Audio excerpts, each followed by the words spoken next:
like the Redmi K40 Gaming, you know, the one that launched as the Poco F3 GT in some markets. It had those nice little shoulder triggers, physical ones. It performed decently, but as good as it was an experiment by Redmi to see if there was a market for a Redmi flavored gaming smartphone. And turns out it was successful enough as an experiment that we get a sequel. But this time around, Redmi's gone all out with this one. Gone's the high-end MediaTek chip. It's been replaced by an actual flagship, top-of-the-line Qualcomm Snapdragon 8 Gen 1. So what else does the Redmi K50 Gaming have to offer? Let's find out in this video. My name's Ash, you've been watching C4eTech, and if you do end up liking what you see here, thumbs up, subscribe, turn on notifications by hitting that bell icon if you haven't yet, and let's get to the K50 Gaming. Let's begin with the unboxing. The box looks a little different from the usual Redmis that we've seen, a little more gamery, if I might. Opening it up, we are greeted by a cardboard insert that says Game Start, powered by Redmi. This insert here, it houses a SIM ejector tool alongside your regular quick start guide and a soft TPU case. Next up, we have a very familiar looking K50 Gaming smartphone.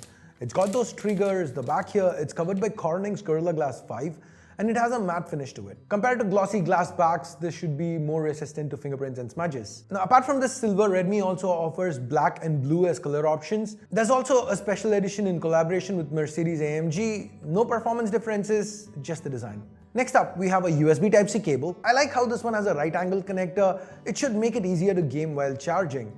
Not that you're gonna have to do that for long. Given using the included 120-watt charger, this phone goes 0 to 100 in 19 minutes flat. There's a 4700 mAh battery on the inside, and Redmi claims even when you're gaming, when you're actually playing a game, the charging speed should still be quite fast. They quoted an example of the phone going 0 to 100 in 37 minutes while playing King of Glory at 120 FPS.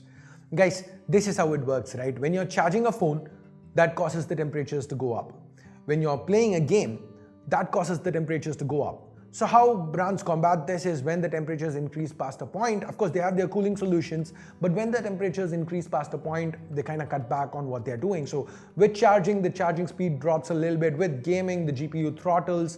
Now, when you're doing both at once, that's a recipe for disaster. The fact that Redmi is able to claim these kind of charging speeds even when you're gaming is testament to how much trust they have in their cooling solutions. Here, the K50 Gaming has a pretty large vapor chamber to aid with heat dissipation. This also means the Snapdragon 8 Gen 1 on the inside should be able to sustain peak performance for longer. Say with PUBG, New State, at ultra graphics and max frame rates, the phone did get warm, but the performance remained good. Initial impressions feels like Redmi's done a good job with the cooling on this one.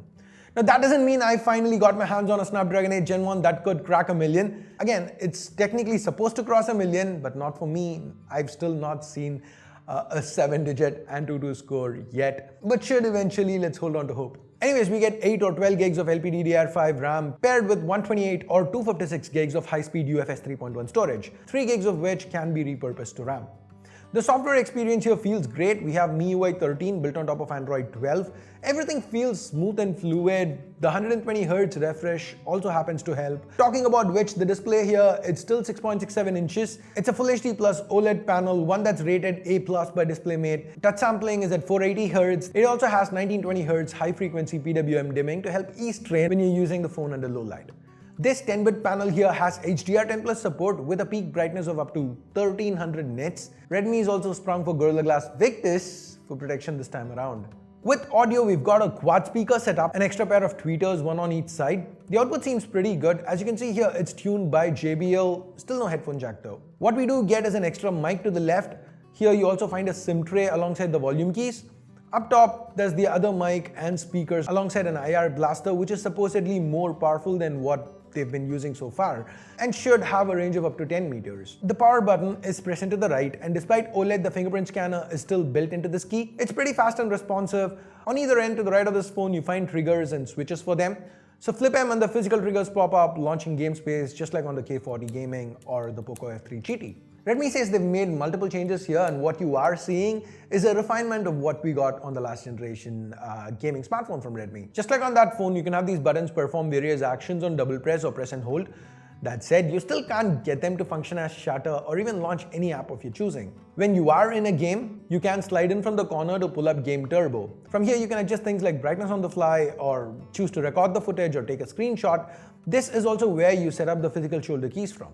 Like for example, I have the left trigger set to aim, the right to shoot. I really do prefer the physical keys here over the touch-sensitive ones on the likes of the ROG.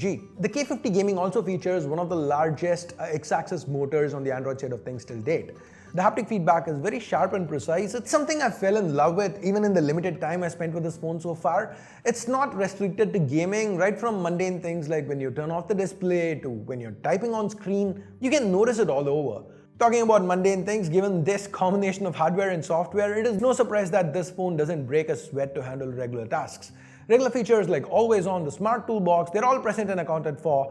While the K50 Gaming is in no way single-hand use friendly, it still feels very nice in hand. It's 8.5mm thick, weighs in at about 210 grams, which is pretty good for a gaming phone. This back here, it might be a little too flashy for some, but I like the design elements, especially this lightning-shaped flash and the LED accents around the cameras, which do light up when you're, say, charging.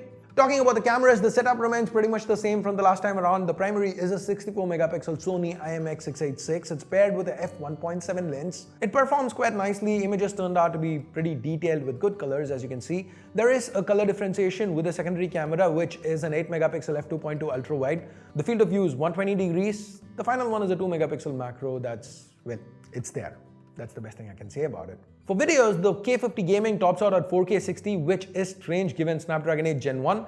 But even at 4K 60, the footage wasn't all that great, felt very soft, details felt lacking. There is EIS though, for what it's worth. The selfie has been upgraded. It's a 20-megapixel selfie shooter, a Sony IMX596, and it performs really well. So while the focus might not be on cameras, the cameras are most definitely above average. Given the SoC inside is now top of the line, the asking price has also gone up. This phone starts at 3299 RMB, making it one of the cheapest Snapdragon 8 Gen 1 offerings in the market right now.